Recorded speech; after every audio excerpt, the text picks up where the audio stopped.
اعوذ باللہ من الشیطان الرجیم بسم اللہ الرحمن الرحیم اقرأ بسم ربک الذی خلق خلق الانسان من علق اقرأ وربک الاکرم الذی علم بالقلم علم الانسان ما لم یعلم۔ یہ پہلی وحی ہے۔ آپ صلی اللہ علیہ وسلم کی عمر جب 40 سال کے قریب ہونے لگی، ابھی 40 سال پورے نہیں ہوئے تھے، تو آپ صلی اللہ علیہ وسلم کے دل میں اللہ تعالیٰ نے خلوت کی محبت ڈالی۔ خلوت مانے تنہائی پسند، مطلب لوگوں سے گل ملنا، لوگوں میں بیٹھنا، لوگوں سے گفتگو کرنا، یہ آپ کو اچھا نہیں لگتا تھا۔ اکیلے رہنا آپ کو اچھا لگتا تھا، الگ رہتے تھے، تنہائی میں رہتے تھے۔ تو آپ صلی اللہ علیہ وسلم جبل نور پہ چلے جاتے تھے۔ جبل نور کے چوٹی پر ایک غار ہے جس کو غار ہرا کہتے ہیں۔ پہاڑ کا نام ہے جبل نور، اور اس کے اندر جو غار ہے اس کو کہتے ہیں غار ہرا۔ آپ صلی اللہ علیہ وسلم نے اس کا انتخاب کیا۔ میں ایک مرتبہ جا کے بچوں کے ساتھ اوپر بیٹھا ہوا تھا، تو میں نے کہا آپ صلی اللہ علیہ وسلم کے دل میں یہ غار کیسے آپ صلی اللہ علیہ وسلم کو نظر آ گیا؟ بالکل ہی مطلب ایسی جگہ ہے نا کہ نہ وہاں کوئی گھاس ہے، مطلب یہ ہے کہ گاؤں کے لوگ چلو بھائی گھاس کے لیے جا رہے کہ وہاں گھاس مل رہی ہے، وہاں کوئی پتے ہیں، وہاں درخت کاٹنے جا رہے تو کسی چیز کے لیے لا رہے، وہ تو بات سمجھ میں آتی ہے۔ گاؤں کے لوگ جاتے ہیں پہاڑوں میں، وہاں سے گھاس وغیرہ کاٹتے ہیں، وہاں سے کوئی اس طرح کی چیزیں مل جائے، وہ چیز بھی نظر نہیں آتی تھی۔ اس کا مطلب یہ سب اللہ تعالیٰ نے کیے، من جانب اللہ ہے۔ سب انسان کے رخ کو اللہ موڑتے ہیں، اللہ لے جاتے ہیں، سب اللہ کی طرف سے ہوتے ہیں۔ اب آپ صلی اللہ علیہ وسلم جاتے تھے اور ایک دن نہیں نا، ایک مہینہ وہاں رہتے تھے، ایک مہینے کا کھانا ساتھ لے گئے، کبھی ہفتہ کبھی 2 ہفتے، یعنی لمبا رہتے تھے۔ یہ 6 مہینے تو مسلسل آپ نے جانا شروع کر دیا، الگ بیٹھے ہوئے اپنا سوچ رہے ہیں۔ آپ کے اوپر کوئی احکامات بھی ابھی نازل نہیں ہوئے تھے نا، تو وہاں بیٹھے ہوئے جب آپ کی عمر مبارک 40 سال کو پہنچی تو ایک مرتبہ آپ غار ہرا میں تشریف فرماتے بیٹھے ہوئے تھے کہ اچانک دیکھا ایک شخص اندر آ گئے انسانی صورت میں، یعنی باقاعدہ انسان اندر آ گئے، اور ایک دم آپ کے سامنے کھڑے ہو گئے اور کہنے لگا اقرا۔ اقرا کا کیا معنی؟ پڑھیے۔ تو آپ صلی اللہ علیہ وسلم نے جواب دیا اس کو، ما انا بقارئ، میں پڑھا ہوا نہیں ہوں۔ تو آپ صلی اللہ علیہ وسلم امی تھے نا، اور میں پڑھا ہوا نہیں ہوں۔ تو انہوں نے آپ صلی اللہ علیہ وسلم کو اپنے سینے سے لگایا اور زور سے دبایا۔ آپ سے فرماتے حتی بلغ منی الجہد، مجھے بڑی تکلیف پہنچی، پھر مجھے چھوڑا، پھر مجھ سے کہا اقرا، پڑھ۔ پھر میں نے وہی جواب دیا، ما انا بقارئ، میں پڑھا ہوا نہیں ہوں۔ پھر مجھے سینے سے لگایا، زور سے دبایا، پھر فرمایا اقرا۔ پھر میں نے کہا کہ ما انا بقارئ، پھر مجھے سینے سے لگایا، زور سے دبایا 3 دفعہ، اور پھر فرمایا اقرا بسم ربک الذی خلق خلق الانسان من علق اقرا وربک الاکرم الذی علم بالقلم علم الانسان ما لم یعلم۔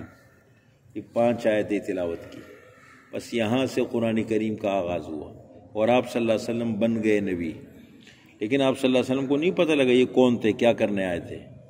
تو جبریل علیہ السلام تھے، انسانی صورت میں آ گئے تھے، تو بعد میں پھر بات کھلتی گئی نا۔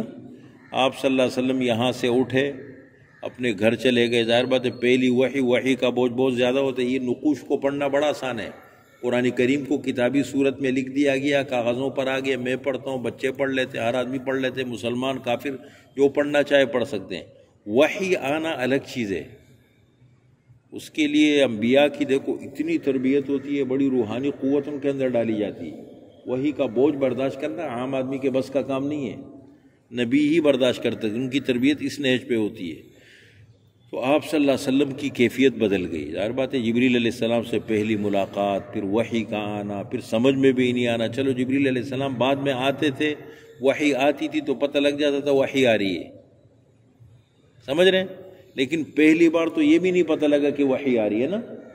اب آپ صلی اللہ علیہ وسلم اپنے گھر تشریف لے گئے حضرت خدیجہ کے پاس، اور فرمایا کہ مجھے بہت سخت، یعنی مجھے بخار ہو رہا ہے، جیسے بخار کی کیفیت ہے مجھے ٹھنڈ لگ رہی ہے، اور مجھے زملونی مجھے چادر اڑاؤ۔ میں دیکھا تو سمجھ بخار ہوگا، کچھ ہوگا، چادر اڑائی، سو گئے، لیٹ گئے۔ جب نیند پوری کر لی، اٹھ گئے، تھوڑی طبیعت سنبھل گئی، بہتر ہو گئی، تو سارا واقعہ حضرت خدیجہ کو بتایا کہ اس طرح میں غار میں تھا، ایک شخص آ گئے، اور مجھے پھر یوں کہنے لگا پڑھیے. میں نے پڑھا، پھر مجھے سینے سے لگایا، یہ کیا، اور فرمایا کہ مجھے لگ رہے کہ مجھے اپنی جان کا اندیشہ ہے کہ میری جان نہ چلی جائے. بخاری شریف کے بالکل شروع میں امام بخاری رحمۃ اللہ علیہ نے جو بخاری شریف کا نمبر 1 عنوان قائم کیا نا، پہلا عنوان، باب کیف کان بدء الوحی الی رسول اللہ صلی اللہ علیہ وسلم. بخاری کا پہلا عنوان یہ ہے، آپ صلی اللہ علیہ وسلم پر وحی کا آغاز کیسے ہوا، وحی کیسے نازل ہوئی. پھر وہی حدیثیں لائی یہ ساری. فرمایا کہ مجھے اپنی جان کا اندیشہ ہے، میری جان نہ چلی جائے. تو حضرت خدیجہ دیکھو کیسے سہارا اس کو کہتے ہیں. پہلی دیکھو کیسی اہلیت تھی حضرت خدیجہ کو. جب انسان پڑھتا ہے نا تو کیسی بردبار خاتون تھی. کلا، بخاری شریف کی روایت ہے، کلا واللہ ما یخزیک اللہ ابدا انک لتصل الرحم وتحمل الکل وتکسب المعدوم وتقری الضیف وتعین علی نوائب الحق. ایسے جچے تلے الفاظ ہے. یعنی یہ بھی اللہ کی طرف سے بردباری ہے، سمجھداری ہے، صبر ہے. کتنی بڑی نعمت ہے. انسان کی اہلیت دیکھو اس طرح کی ہو، یہ بڑی نعمت ہوتی ہے. آپ صلی اللہ علیہ وسلم اور حضرت خدیجہ کو انسان جب پڑھتے ہیں نا تو بڑی زبردست جوڑی نہیں کہتے،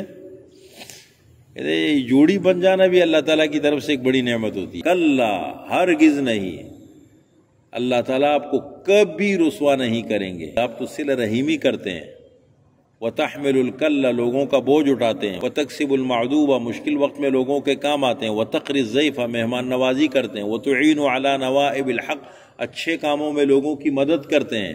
ایسے لوگ تو زمانے کے بڑے بنتے ہیں، ایسے لوگ ضائع تھوڑی ہوتے ہیں. تو یہ پہلی وحی آپ صلی اللہ علیہ وسلم پر نازل ہوئی، قرآن کریم کا آغاز ہوا. اب اس پہلی وحی کے اندر اللہ تعالیٰ نے کیا پیغام دیا، اس پہ ہم انشاءاللہ گفتگو کریں گے. ٹھیک ہے، اتنی بات آج سمجھ میں آ گئی کہ پہلی وحی ہے. کتنی آیتیں ہیں؟ 5 آیتیں. کس کس کو 5 آیتیں ہے زبانی؟ دیکھیں، اقرأ بسم ربک الذی خلق خلق الانسان من علق اقرأ وربک الاکرم الذی علم بالقلم علم الانسان ما لم يعلم